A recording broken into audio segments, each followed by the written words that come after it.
This is East Asia Tonight. Good evening, I'm Telly Edwards. Tonight's top stories from East Asia. For the first time, South Korea's president says sorry for the government's role in adoption policies that sent tens of thousands of children overseas after a damning inquiry. Meantime, U.S. Secretary of the Army calls North Korea and China both basic threats to regional security, as questions remain on the future of American troops in South Korea. Japan's Sanae Takaichi could be the country's first female prime minister. She unveils a crisis spending plan targeting critical sectors like food and energy to fix the economy. And in business news, China steps up its tech independence drive to phase out foreign gear, curbing Nokia and Ericsson in its networks.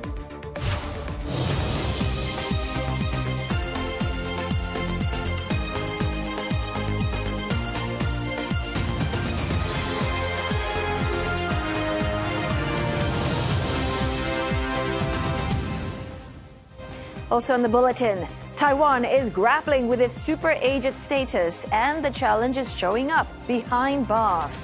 Our correspondent takes a rare look inside a Taiwan prison. And Hong Kong wants to speed up its mega northern Metropolis project for a much-needed economic boost. But the people who have lived in that part of the city for decades will have to make way.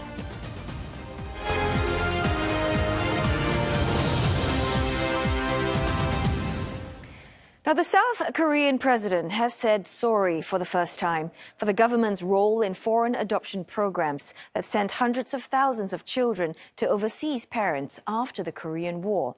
Myung posted his apology on Facebook, saying that the state has failed to meet its responsibilities. Well, his remarks come a day after the Hague Adoption Convention took effect. Seoul finally ratified the international treaty meant to safeguard inter-country adoptions in July, after years of delay. An investigation by South Korea's Truth and Reconciliation Commission earlier this year found the government responsible for facilitating adoptions that were riddled with fraud and abuse. That included fake birth certificates and falsely reporting missing children as orphans. South Korea saw a surge in foreign adoption programs after the Korean War ended in 1953. Some 200,000 Korean children were sent abroad as a way to remove mixed-race kids born to local mothers and American soldiers. Mr. Yi is pledged to support adoptees' efforts to find their birth parents. For more, we are joined now by CNA's senior correspondent Lim Yun-suk, live from Seoul. Yun-suk, tell us what sort of recommendations has the South Korean Commission made since it uncovered all the fraud and other violations earlier this year? Well, first of all, the Truth and Reconciliation Commission, which is a state body that investigates past human rights abuses and government failures, welcomed the Hague Adoption Convention finally taking effect here in South Korea, but also urged the South Korean government to act quickly on its other recommendations. And those recommendations that were made earlier this year included a formal state apology, which President Myung made on his Facebook message, but also a full review of adoptees' citizenship status. And this is very important because the Korean children who were sent abroad had their identities changed or lost altogether. And many were registered as orphans even when they weren't. And in that whole process, many lost their Korean nationality or never had it properly recorded in the first place. So now many Korean adoptees face this issue of not being able to reclaim their Korean citizenship or even prove who their biological parents were. Now, the Commission also recommended that adoption agencies themselves take responsibility and to help the adoptees trace their roots, because all this time, these adoption agencies controlled everything from taking the child in, doing the paperwork to send them overseas. And in many cases, the adoption agencies falsified or even lost the documents, leaving the adoptees with no way to find their families. And since these documents are still held by the agencies, the Commission says that they have a duty now to open them up, actively help these adoptees find their parents if they want to, and restore their true identities. That does sound promising, and many of these South Korean adoptees, they've tried to trace their roots for years, but no success. So are they then optimistic that now with President Yi in charge, that his latest pledge to help them is actually going to make a difference? Well, I'm sure, many of the adoptees, when they read this message from President Lee Jae-myung, they are going to have mixed feelings because, in a way, the government has admitted its failure to protect its citizens. And in fact, I went to speak to two adoptees after President Lee Jae-myung posted that message to hear what they thought. And one of them, Christine Pannell, who we did a story on earlier when we were talking about adoption here in South Korea, and she was about 2 years old when she was sent to the U.S., she said that her heart was a little happy when she saw this message saying that from now on, the Republic of Korea will be a strong and reliable support for adoptees. So let me share with you what else Christine said, but also another adoptee who had been adopted to Norway when she was only about 11 months old. Adoptee who now lives in Korea. I look forward to seeing what this means for us older adoptees, what kind of support, because living here is very difficult. We all just meet a brick wall when we're trying to connect with our families or use the available resources, the agencies who are the only people that know anything about us. And we're basically, well, you can't see your file or you can't see your whole file. A lot of adoptees try to get their documents and it's difficult for us. It's said it should be easier now with the state taking responsibility. So I hope they really take this responsibility because this is important to us to find our families, the ones who want to. Time is kind of running out because a lot of us are in our 50s and older. This apology feels personal also because when I lived in the United States, I often saw babies on flights back to the U.S. from Korea, and there were like 3-4 of them on different flights, and they were escorted overseas for adoption. And in fact, I had a friend who, had her ticket covered by an adoption agency if she agreed to take the babies with her. Now, those images really stayed with me for decades, but I never really realized how much later, just how widespread adoption was here in South Korea. And many cases were legal too. And so I'm personally hoping that President Lee Jae-myung will follow through so that the adoptees can finally reclaim their identities. And if they want to, they can find their birth families. Well, thanks very much for sharing with us. I appreciate your story there. CNA's senior correspondent Lim Yoon-suk speaking to us live from Seoul. Now, for more of our related coverage, you can always log on to cna.asia, MeWatch, or YouTube for this CNA correspondent episode on South Korean adoptees searching for their families, as well as this CNA documentary titled One Orphan Every Hour. U.S. Army Secretary Daniel Driscoll says that American forces in Korea are focused on both North Korea and China. His remarks come amid speculation that the Trump administration may shift the role of U.S. forces Korea to better counter China. That for both threats, this partnership that has lasted so many decades is vitally important. We want to be able to, and we know that we can rely on the ROK Army as allies in a way that we just can't always have that same confidence in other parts of the world with other allies. And so I think the short answer is that both are facing threats. Mr. Driscoll said this on a visit to the main base of the U.S. Forces Korea in Pyeongtaek. He also held talks with South Korean Defense Minister An Gyu-bak in Seoul. Both sides agreed to maintain a combined defense posture on North Korea and expand cooperation in drone research and production. Now, South Korea says that it has restored 112 online government services amid widespread outage caused by a fire last week at the state data agency. Well, that's just 17% of the 647 affected services, more than 5 days after the blaze. The Interior Minister says the government will go all out to restore its offline websites throughout the extended 7-day Chuseok holiday that starts tomorrow. There's also concerns over data loss. The fire destroyed a document storage system that had no external backup, potentially wiping out the work documents of 74 government agencies and some 191,000 civil servants. Police have raided the state data agency and 3 other firms over suspected negligence as part of their investigation into the cause of the blaze. The fire started last Friday after a lithium-ion battery exploded in a server room.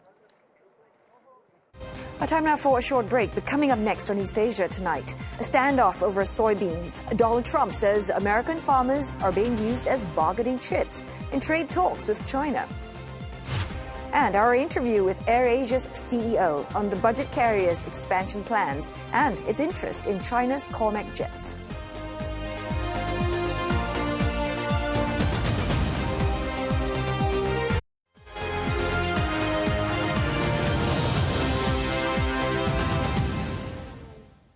Hello there, you're watching East Asia tonight, and we've got Roland Lim standing by with the very latest in the business world. And what is it that we're hearing, Roland, that China is actually cracking down on European telecom giants like Nokia and Ericsson? Tell us more about that. Right, yes, China's new security reviews delaying and limiting foreign suppliers like Nokia in a bid to protect its own tech infrastructure. Now, China is tightening curbs on European telecom giants Nokia, Ericsson, as Chinese President Xi Jinping pushes to reduce reliance on Western tech. The Financial Times says state buyers will now demand detailed breakdowns of components and local content in their systems. European firms' contracts will be subject to the so-called black box national security reviews by Beijing's Cyberspace Administration. Now, these reviews are largely opaque, with no information given to the companies on how their gear is being assessed.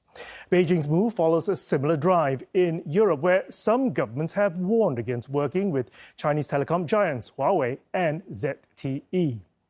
Beijing's tightening sales restrictions have reduced Ericsson and Nokia's combined share of China's mobile telecoms network from 12% in 2020 to around 4% last year.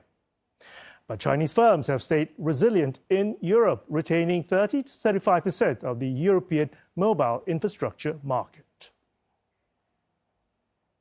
The European Union is reportedly looking at hiking tariffs on steel imports to 50% to protect the region against this region's struggling steel industry. The move will align with the bloc's rate with the US, which has sought to push back against overcapacity from China. The EU currently has a temporary mechanism to place safeguards on its steel industry, which imposes 25% duties on most imports once quotas are exhausted. Now, that mechanism expires next year, and the EU has been working to replace it with a more permanent instrument, which it plans to unveil next week. The bloc's steel industry has faced a severe crisis in recent years as it grapples with cheap imports from China and other Asian economies.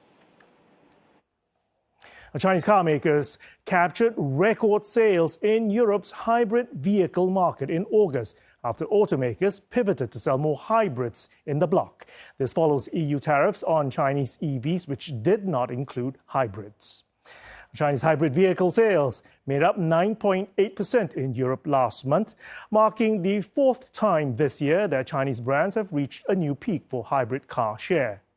Separately, Chinese EVs made up 9.6% of Europe's EV market in August, where sales have increased despite the tariffs. Brands such as BYD have been building manufacturing capacity in the region in a bid to sidestep the new duties.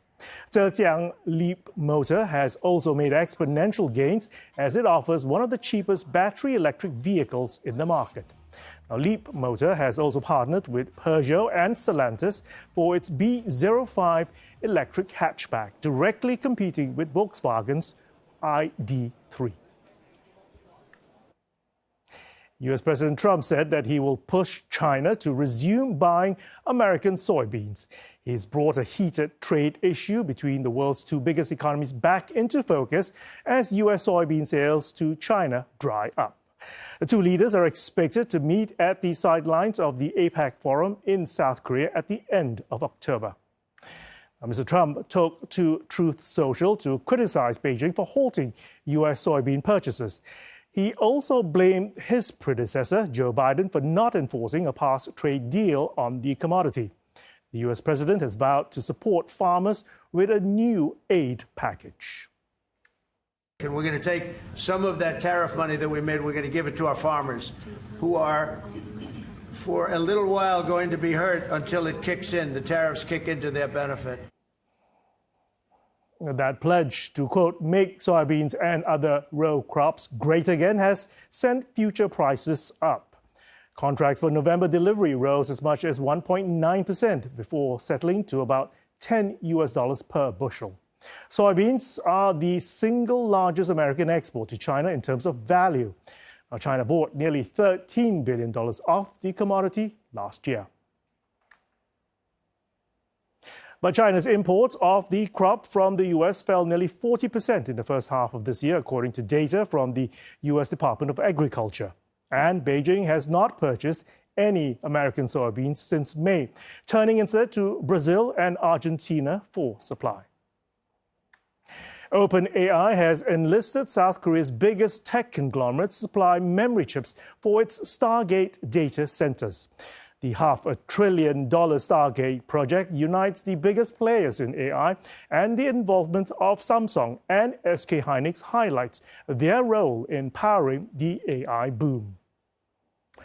The agreement followed meetings between OpenAI CEO Sam Altman and South Korean President Lee Jae-myung, as well as the chairman of Samsung Electronics and SK Hynix in Seoul. Under the deal, Samsung and SK Hynix target to quickly scale up production of advanced memory chips to 900,000 wafers per month. OpenAI CEO Sam Altman said that the partnership will help support South Korea's ambitions to become a top 3 global AI nation. And that deal supercharging shares of Samsung and SK Hynix, boosting their combined market cap by nearly $40 billion. Samsung shares ending 3.5% higher. Its bigger rival, SK Hynix, nearly 10% up, with the benchmark Kospi gaining 2.7%. Malaysia's budget carrier, AirAsia, is in advanced talks with Chinese aircraft manufacturer COMAC to acquire smaller, narrow-body jets for its fleet. Founder Tony Fernandes spoke with CNA's Melissa Goh in Kuala Lumpur recently, where she began by asking him if AirAsia plans to follow Bruneian and Vietnamese airlines in signing a deal with COMAC. Right, we are in active discussions. I can confirm that. I'm not hiding the fact that it's a good product. We're very serious about it. I think anyone who doesn't look at it will pay the price in the long run. What's so attractive about COMAC planes? The Chinese plane has General Electric engines, which is the same as our 800 planes that we have or are on order. China is a big market for us. We fly to 23 destinations there. Chinese technology is proven. Right? They make great cars. They make great mobile phones. They make great chips now. They're increasing their number of planes per month. And so, that's one attractive part of the COMAC deal is planes come in faster. But have you been on the COMAC plane before? Yes, I have. You have? I have. It's been flying very successfully in China under the national carriers, or China Eastern, etc. I visited the factory. They're very dedicated, they're very passionate, and we are very serious. We don't buy Chinese planes because we fly to China. We buy Chinese planes because they're good, or they're the right price. When is AirAsia likely to place order on COMAC planes? No, I mean, look, buying a plane is not like going to a shop and buying some shoes, which even that, it takes you a long time to decide. We are evaluating.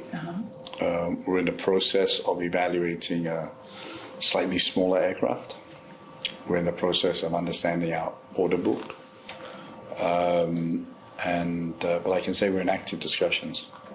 I mean, we've just come out of 6 years of COVID. We're still not quite out of it. We're still in the restructuring phase. We're hoping to finish in the next 2 months. But we're back on the growth panel. We've had 2 quarters of profit. We want to build a Dubai in Kuala Lumpur and Bangkok. No one's ever built a low-cost hub airline, so you can fly from one destination, connect, and go to another destination. That's my next goal, is to allow people to fly much further through a short-haul plane strategy. A narrow-body plane strategy. So we're excited, and we're evaluating. It's a big step forward to make this decision. I want to finish off our restructuring. I want to finish back getting to where we are, and then we'll make an announcement. But I can confirm to you that we are very serious about COMAC. Technology taking center stage at this year's Milken Institute Asia Summit. CNA's Julie Yu spoke with Nam-son Kim, President of Investments at Naver, on how the Korean giant weaves artificial intelligence into its products and its plans for global expansion. We're trying to infuse AI into all of our user flows. And it's not only about users reacting to AI, it's they're telling us how to use AI. And so the bar is being raised constantly, and we're always finding how to incorporate better AI into our search, better AI into our recommendations, into all of our platforms, e-commerce, content as well. Could you be more specific? If I were to log on to Naver right now, well, what would I see? What would I experience? Right, so you're seeing a much more personalized AI experience, and you're seeing a deeper AI set of conversational flows, as well as when you go on our platforms such as Webtoons or commerce, shopping, or even Poshmark, you're seeing a better AI recommended experience than before.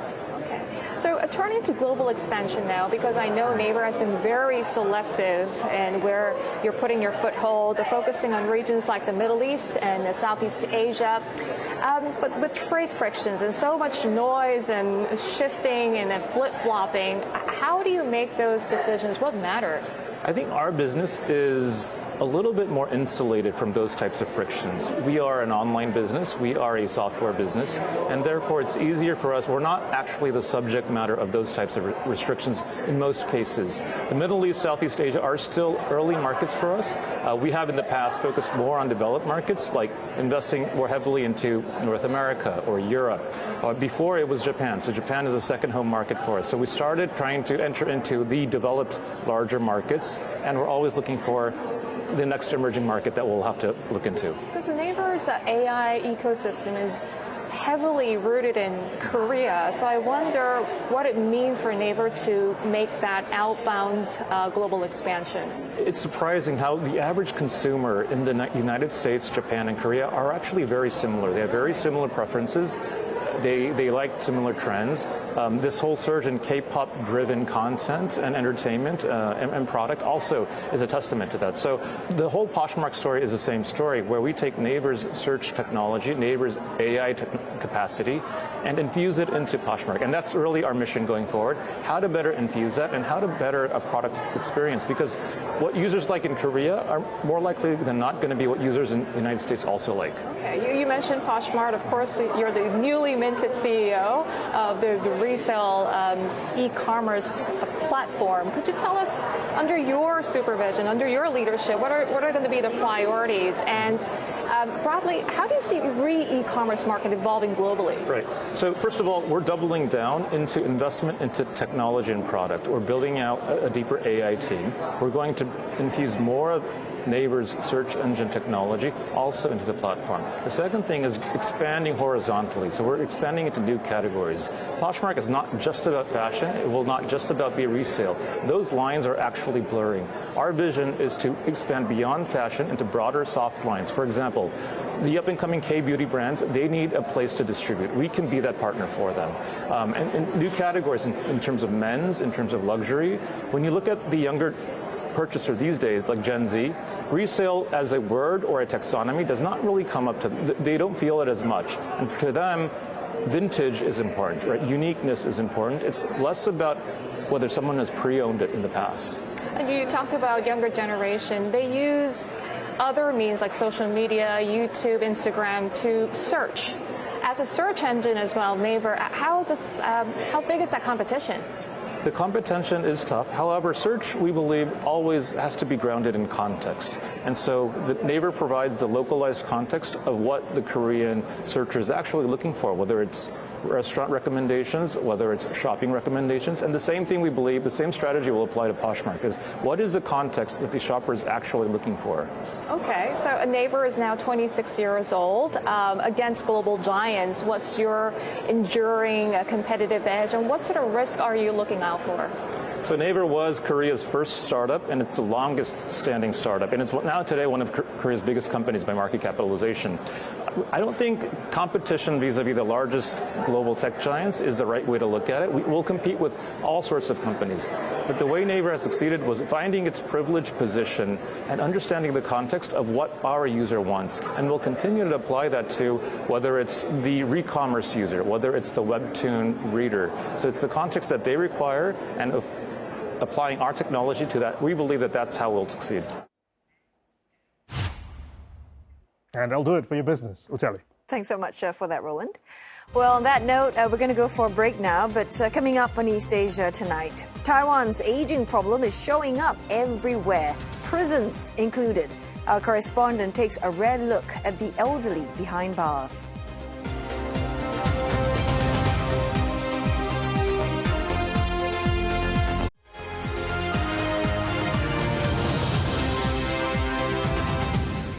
This is East Asia tonight, and here are the headlines we're following. The South Korean president says sorry for the government's role in years of adoption programs that sent hundreds of thousands of children to overseas parents after the Korean War.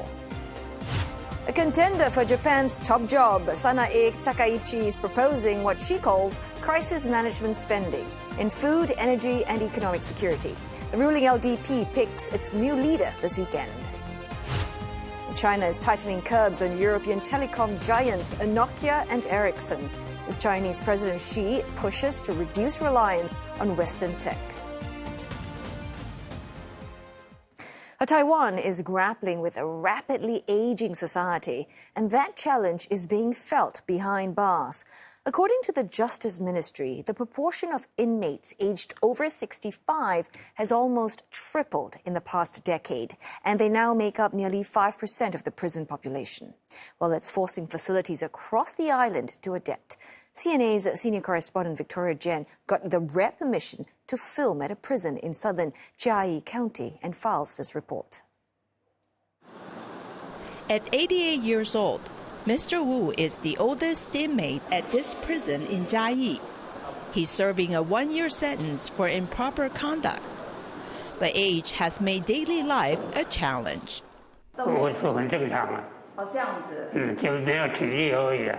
体力就是需要坐轮椅这样子是。体力，比方说要行动什么，要是要从水帮扶起我了。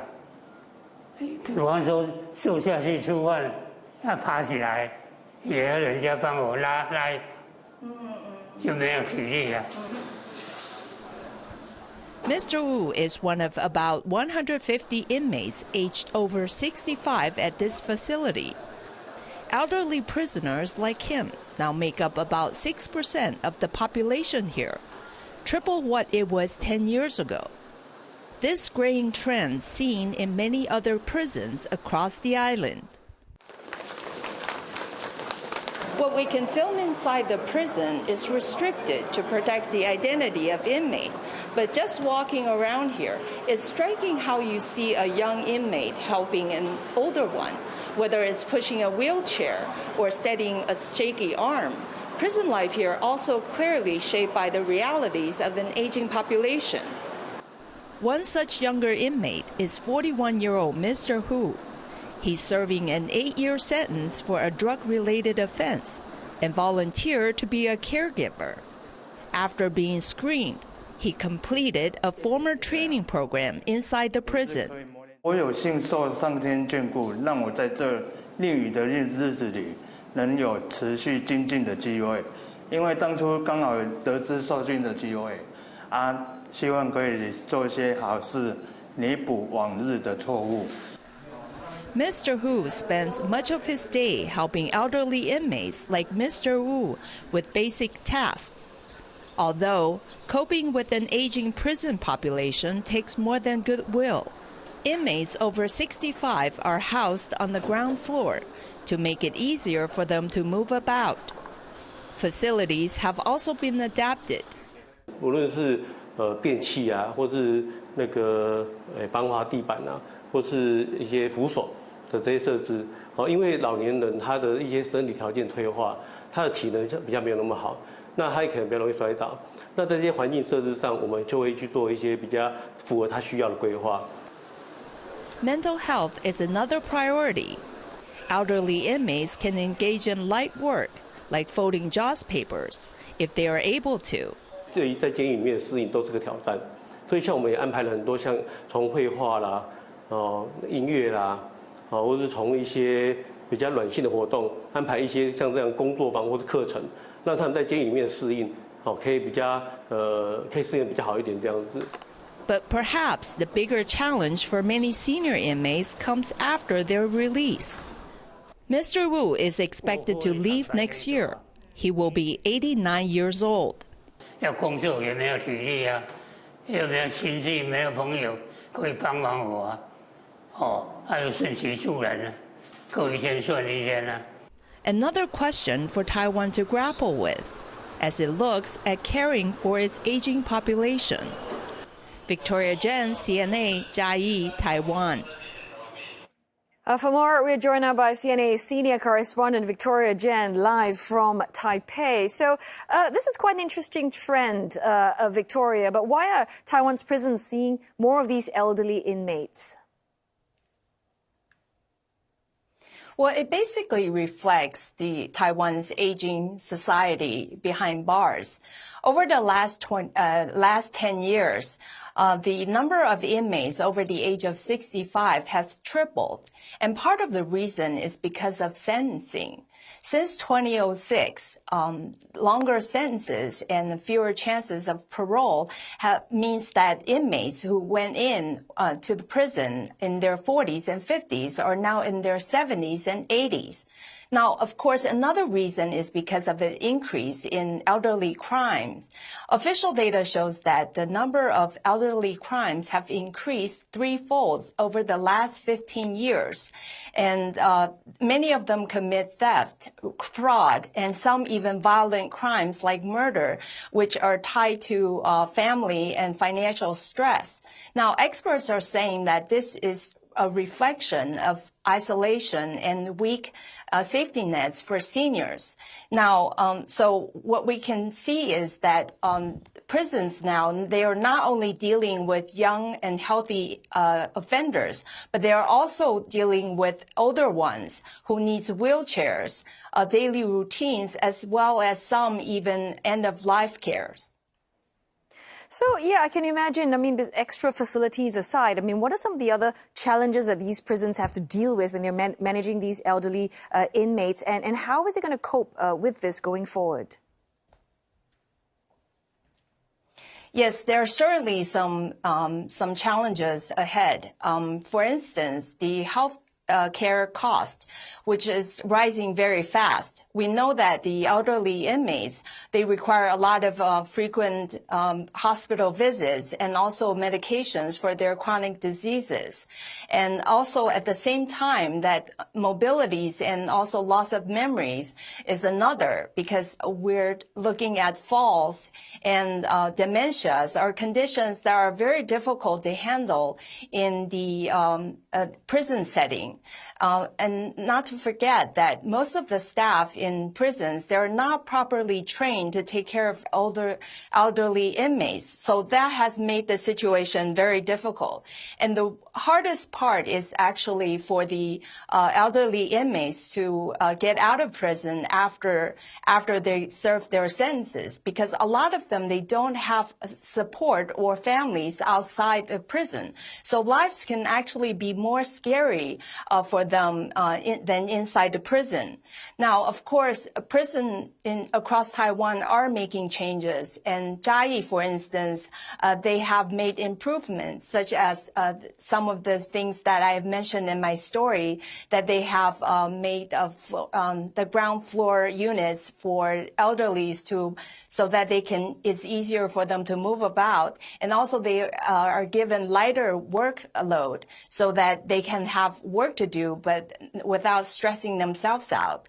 At the same time, they're training young inmates to help with the elderly, like pushing wheelchairs and helping with the feedings. So all that has made significant progress. And of course, they are coming out with new programs such as animal therapy to help reduce loneliness. They have also set up workshops for staff to train to learn how to take care of the older inmates. So prison now is not just a place for punishment, but also a place to care and to look after a population that is growing old every year. Yeah, it really sounds like the prisons could be turning into an old folks' home or a nursing home. Really glad you got access to the Taiwan's prison. Thanks so very much for that story. CNA's senior correspondent Victoria Jen live from Taipei. Now, China and Taiwan are arguing again over a UN resolution that Beijing says gives international backing to its claims over the island.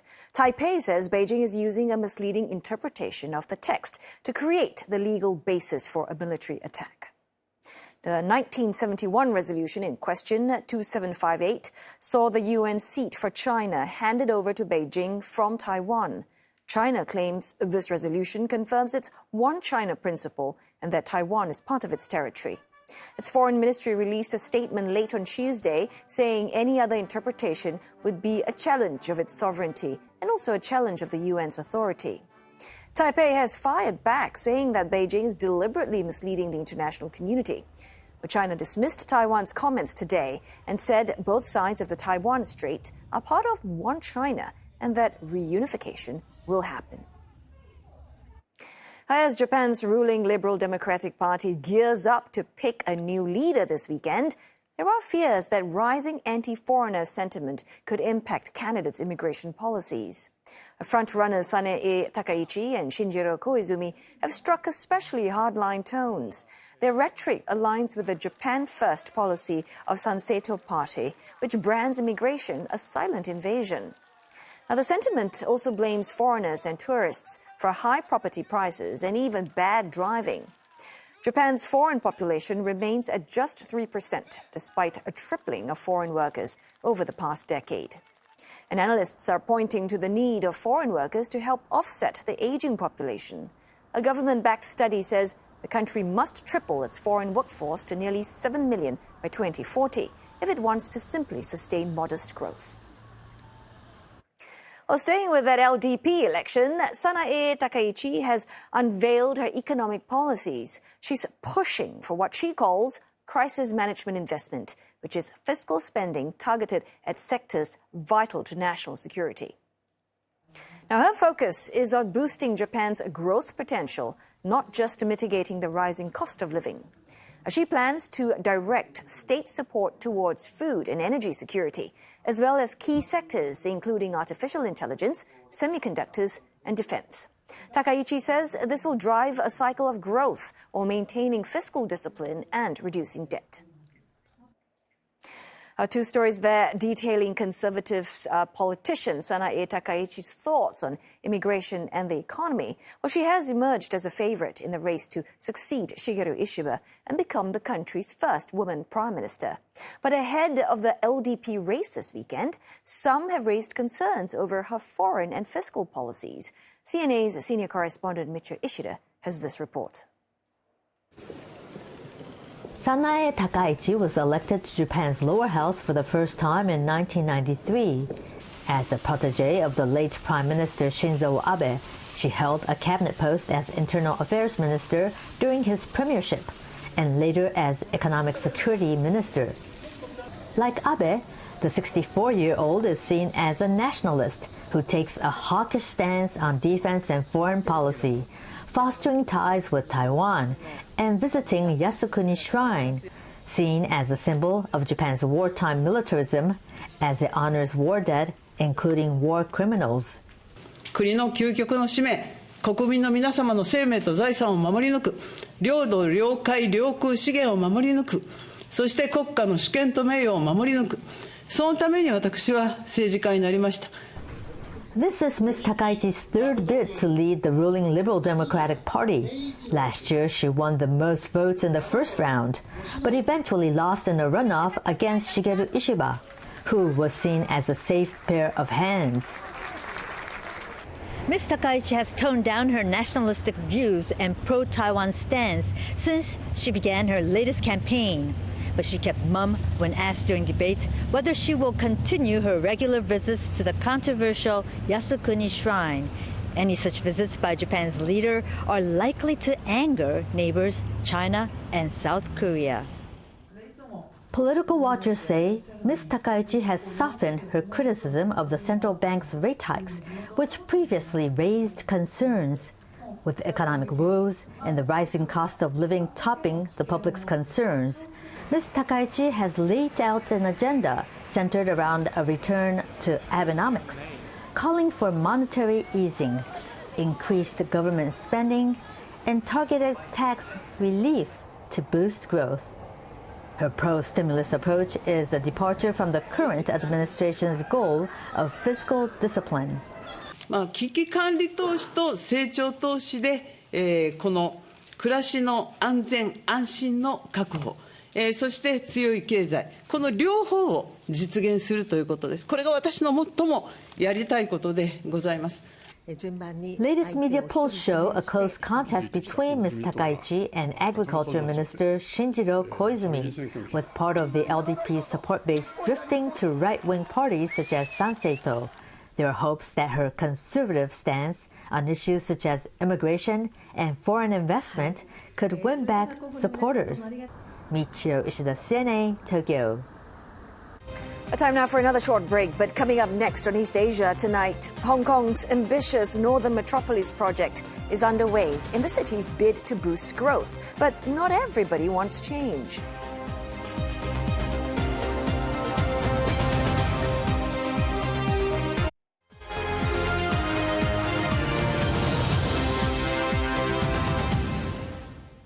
Hong Kong Chief Executive John Lee recently announced he wants to accelerate the development of the Northern Metropolis mega project. Located in the northern part of the city and close to Shenzhen on mainland China, it will cover about 1/3 of the total area of Hong Kong. Well, the SAR hopes that it will fuel economic growth and develop its innovation and technology sectors.